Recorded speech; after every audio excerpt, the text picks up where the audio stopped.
చౌకీదార్ చోర్ high అని ఆయన అంటాడు, ఈయననేమో బడే బాయి హై హమారే అని ఈయన అంటాడు. ఇంకొక మాట మీరు ఆలోచించండి, అదానీ ప్రధాని, अदानी के लिए काम करते प्रधानी అని राहुल गांधी अंटाడు. अदानी के लिए काम करते प्रधानी राहुल गांधी का बोलना है. यहाँ पे रेवंत रेड्डी क्या कर रहे, जाके अदानी से गले मिलते दावोस में, क्योंकि ठंड ज्यादा है वहां पे, गले मिल लिए, वहां डील कर लिए, दोनों कस के पकड़ लेके फोटोग्राफ ले रहे. అంటే అదాని దొంగనా దొరనా చెప్పు మరి నువ్వు. మీ రాహుల్ గాంధీ ఏమో అదాని మంచోడు కాదంటాడు, రేవంత్ రెడ్డి మాత్రం అదాని సక్కటోడు సొక్కం మనిషి ఈయన చెప్తాడు. गुजरात मॉडल बेकार है, फेक है, ये राहुल गांधी का बोलना है.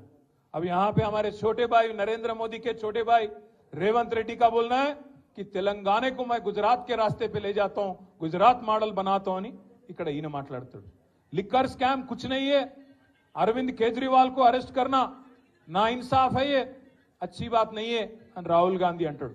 ఇక్కడ రేవంత్ రెడ్డి ఏమంటాడు, नहीं लिकर स्कैम है, कविता को पकड़ना अच्छी बात है అని ఈయన అంటాడు. కాంగ్రెస్ లోనే రాహుల్ గాంధీకి రేవంత్ రెడ్డికే ఒక శృతి లేదు. ఈయన ఇవాళ బీజేపీ పాట పాడుతున్నాడు. ఇక్కడ ఉన్న ఆయన రేవంత్ రెడ్డి మీరు యాద పెట్టుకోండి, ఇవాళ రాసి పెట్టుకోండి, పార్లమెంట్ ఎన్నిక తర్వాత ఈ రేవంత్ రెడ్డి అంటాడు, ఎందుకంటే కాంగ్రెస్ గెలవది పీకది, వాళ్ళతో ఏం కాదు, దేశంలో ఊదు కాలది పీరు లేవది, వాళ్ళతో ఏం కాదు, 40 సీట్లు కూడా దాటే పరిస్థితి లేదు. 40 సీట్లు దాటకపోతే వెంటనే జంప్ అయ్యే మొట్టమొదటి క్యాండిడేట్ ఈ దేశంలో ఎవడన్నా ఉన్నాడా అంటే ఈ రేవంత్ రెడ్డి. మళ్ళా మొత్తం ముఠా కట్టుకొని ఈ నాగేందర్ను బిగేందర్ నా అందరిని తీసుకొని బీజేపీలకు జంప్ అయ్యే మొదటి క్యాండిడేట్ ఇదే రేవంత్ రెడ్డి. మీరు రాసి పెట్టుకోండి. నేను ఇప్పటికీ ఒకసారి కాదు 10 సార్లు అన్నా ఈ మాట, ఒక్కసారి అనలే ఈ మాట 10 సార్లు అన్నా. నేను అన్న ప్రతి చిన్న మాటకు స్పందిస్తాడు రేవంత్ రెడ్డి. గిట్లనో గట్లనో అంటే అన్నిటికి స్పందిస్తాడు. కానీ బీజేపీలకు పోతావాడ, నువ్వు బీజేపీలకు పోతావు అనే ఆరోపణ నేను పెడితే 10 సార్లు అంటే కూడా ఒక్కసారి కూడా ఇప్పటివరకు ఒక్క మాట చెప్తలేడు. నేను ఓను బై, నేను జీవితాంతం కాంగ్రెస్లోనే ఉంటా అని ఒక్క మాట పొరపాటున మాట్లాడతాడా? మాట్లాడాడు. ఆయన మాటలు ఎట్లున్నాయో మీరు చూస్తున్నారు. ఏం మాట్లాడుతున్నాయన ముఖ్యమంత్రి కూడా అట్లా మాట్లాడచ్చా? సెక్రటేరియట్ పోతాడు, నేను ఇక్కడ లంకె బిందెలు ఉంటాయనుకొని వచ్చినా లంకె బిందెలు లేవు, ఖాళీ కుండలు ఉన్నాయి అంటాడు. ఇప్పుడు నేను అడుగుతున్న ఒకటే, మీకు లంకె బిందెలు అంటే వాటి కోసం ఎవరు తిరుగుతారు? గడ్డపారలు పట్టుకొని, తటపారలు పట్టుకొని, నెత్తి మీద బట్టలు కట్టుకొని అర్ధరాత్రి దొంగలు తిరుగుతారు. మరి ఈయన ఎట్లా అయినా ఈయన ఏం చేస్తున్నా ఇదివరకు నాకు తెలియదు, కానీ లంకె బిందెలు అంటాడు. నిన్నగాక మొన్న ఆడ చూసిన మహబూబ్నగర్లో మాట్లాడుతాడు. ఈయన ఏమంటాడు, కొడుకుల్లారా పేగులు మెడలు వేసుకుంటా అంటాడు. పేగులు మెడలు వేసుకుంటేంది రావులా? నాకు అర్థం కాక అడుగుతా. అరే నువ్వు ముఖ్యమంత్రివా లేకపోతే బోటి కొట్టేటోనువా? పేగులు మెడలు వేసుకునేది నాకు అర్థం కాదు. పేగులు మెడలు వేసుకొని తిరుగుతారు ఎవడన్నా ముఖ్యమంత్రి? ఇంత బేకారు మాటలు మాట్లాడతారా ముఖ్యమంత్రి స్థాయిలో? ఇంకా అంటుండు జేబుల కత్తెర పెట్టుకొని తిరుగుతున్నా నేను అంటాడు. జేబుల కత్తెర పెట్టుకొని ఎవడు తిరుగుతాడే? పక్కా జేబు దొంగలు తిరుగుతారు. గసంటోడు. అయ్యా రేవంత్ రెడ్డి గారు, జేబుల కత్తెర జర పైలం అటు ఇటు అయితే డేంజర్ ఉంటుంది సుమా, చాలా డేంజర్, జాగ్రత్తగా పెట్టుకోండి. ఎందుకంటున్నా అంటే గీన మన కర్మ, మన ముఖ్యమంత్రి జేబుల కత్తెర పెట్టుకొని తిరుగుతా, మెడల పేగులు వేసుకుంటా, లంకె బిందెలు పెట్టుకొని గీవిడ అవే మన ముఖ్యమంత్రి.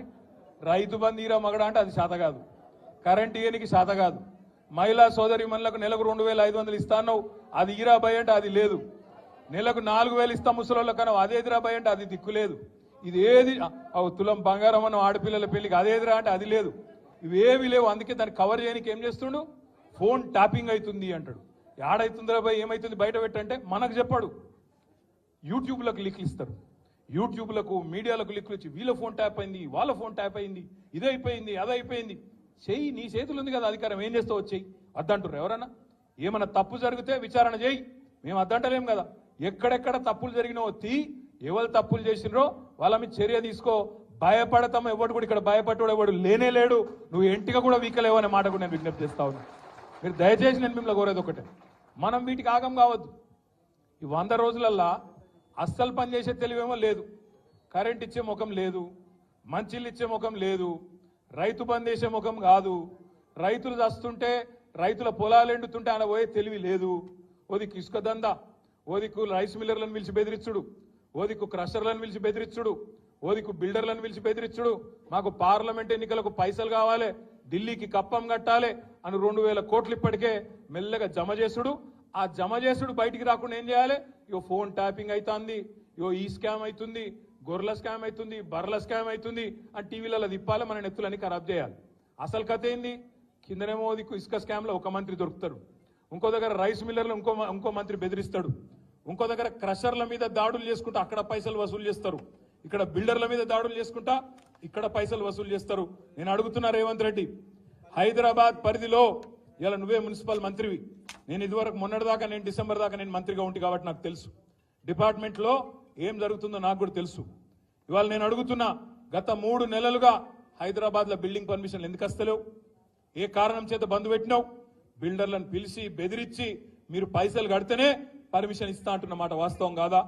ఢిల్లీకి 2500 కోట్లు నువ్వు సామంతరాజు కాబట్టి ఢిల్లీకి కప్పం కట్టాలి కాబట్టి ఇవాళ అక్కడ 2500 కోట్లు జమ చేసి కట్టిన మాట వాస్తవం కాదా? ఇవి దోపిడీ సొమ్ము కాదా?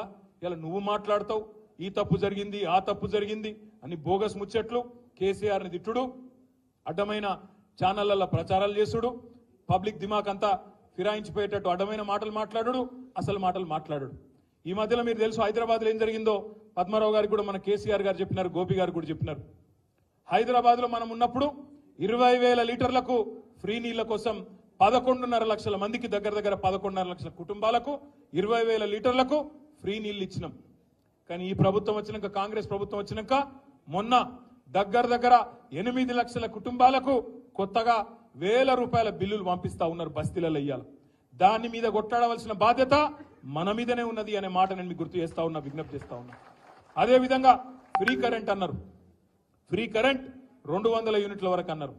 మరి ఈరోజు ఏమైతుంది? ఇళ్లల్లా కిరాయినోళ్ళకేమో వర్తించది, ఓనర్కు మాత్రమే ఇస్తాం అని చెప్పి ఇలా కిరాయినోళ్లకు ఇయ్యకుండా అందరికి ఇస్తామని మొదలు చెప్పిండ్రు.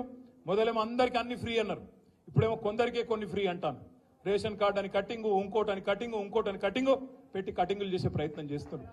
దీని మీద కూడా అడ్డుకోవాల్సిన బాధ్యత, పోరాడవలసిన బాధ్యత, ప్రజలకు చెప్పవలసిన బాధ్యత మన మీదనే ఉన్నది.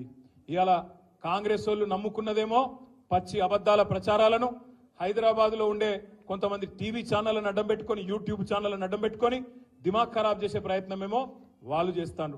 ఇక బీజేపీ వాళ్ళకి తెలిసింది ఒకటే ఒక విద్య, రామ్ నామ్ జపనా పరాయమాల అప్నా. 10 ఏళ్ళు ఏం బిక్కినరా అంటే అది చెప్పనికి ఏం లేదు. 10 ఏళ్ళు ఏం చేసిరా మోడీ గారు ఈ దేశానికంటే చెప్పేందుకు ఏం లేదు కిషన్ అన్నకు. అందుకే ఏం చెప్పాలి? జై శ్రీరామ్. మేము కూడా జై శ్రీరామే, మాకేం అభ్యంతరం లేదు. కానీ కాకపోతే మీరు ఆడుతున్న ఈ నాటకం, రాముణ్ణి అడ్డం పెట్టుకుని ఆడుతున్న నాటకం ఏదైతుందో తప్పకుండా అందరం కూడా పసిగట్టవలసిన అవసరం ఉంది. ఇలా ప్రతిపక్షాల గొంతు నొక్కడం, జైల్లో పెట్టడం, ఎలక్షన్లలో మానసికంగా ప్రతిపక్షాలను వేధించడం, దొంగ కేసులు పెట్టడం. నేను ఒక్కటే అడుగుతున్నా ఇవాళ మోడీ గారిని, కిషన్ రెడ్డి గారిని. కిషన్ రెడ్డి అంటాడు నిన్న లిక్కర్ స్కామ్లో ఏమేముందో నేనంతా బయట పెడతా. అది కోర్టులోనే ఉండే, కోర్టులో పెట్టు, బయట పెట్టు. నిజంగా తప్పు జరిగితే బయట పెట్టు, బయట పెట్టి కోర్టులో జడ్జి గారు శిక్ష వేస్తాడు, తప్పకుండా న్యాయం జరుగుతుంది. ఇష్టం వచ్చినట్టు బయట ఒర్లుడు, నోరు వారేసుకున్నాడు కాదు. 5 ఏళ్లు కేంద్ర మంత్రిగా సికింద్రాబాద్కి ఏం చెప్పినావో, ఏం చేసినావో ఇప్పటి వరకు చెప్పమని చెప్పి నేను అడుగుతా ఉన్నా, చెప్పి ఓటు అడుగుమని చెప్పి నేను కోరుతా ఉన్నా. పద్మారావు గారు ఇప్పుడే ఒక మాట అన్నారు, నేను రాబోయే 5 ఏళ్ల పాటు సికింద్రాబాద్ ఎంపీగా మీకు ఎల్లవేళలా ఎమ్మెల్యేగా ఎట్లా అందుబాటులో ఉన్నానో అట్లనే ఉంటా, మీకోసం గొంతు విప్పుతా, మీకోసం పార్లమెంట్లో కొట్లాడతా, సికింద్రాబాద్ హక్కుల కోసం, సికింద్రాబాద్ ప్రజల కోసం తప్పకుండా మీ గొంతునై పార్లమెంట్లో వాదిస్తా అనే మాట పద్మారావు గారు చెప్తా ఉన్నారు. ఇలా పోటీ 3 నాయకులకు మధ్యన జరుగుతున్నది. ఒక ఫెయిల్ అయిన ఎంపీ కిషన్ రెడ్డి గారు ఎందుకు పనికిరాడనే ఒక ఆలోచన ప్రజలకు వచ్చి ఖచ్చితంగా ఓడగొట్టాలి కిషన్ రెడ్డిని అనే ఒక ఆలోచనకు సికింద్రాబాద్లో ఇప్పటికే ప్రజలు అంబర్పేటతో సహా అంతటా కూడా వచ్చినారు. అదేవిధంగా ఇంకొక దిక్కేమో ఏక్ మోకా ఫరస్ ఆద్మీ, ఏక్ మోకా ఫరస్